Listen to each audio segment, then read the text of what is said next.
Good morning, everybody. Today is Wednesday, March 18, 2020. And even though I'm not at school, I've been thinking about you. Today, I started my morning with a little bit of a walk outside. Here's a picture of me on my walk. And on my walk, I saw a lot of really cool things. And one of the first things I saw was this tree with all these holes on it. Do you notice all those holes? They're pretty big.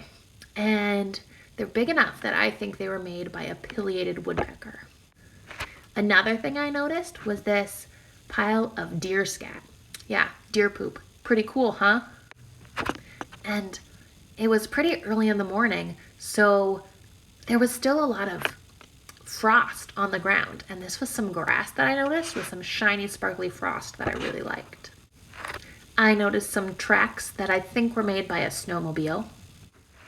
And I saw this tree and I noticed, oh my gosh, it's missing so much bark, but only from the bottom part. And I wondered, what happened here? Did a person take off that bark? Was it an animal?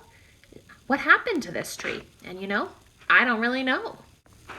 I noticed this rock covered in moss. I thought it was pretty cool. I noticed these pine needles and these leaves also covered in frost, and I just really liked them. I thought this stick had a really cool texture. I noticed this stick was shaped kind of like a V or like a boomerang, and I thought that was pretty cool.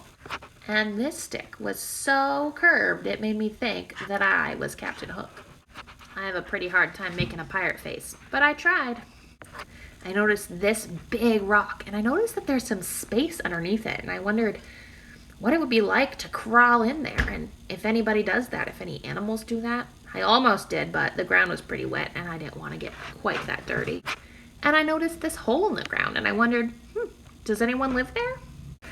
So if you go outside today, even if you just stay in your yard and you don't even go into the woods, put on your scientist glasses and see if you can observe anything cool or anything interesting or that you wouldn't normally notice. And if you do, let me know. I'd love to see what you notice outside today.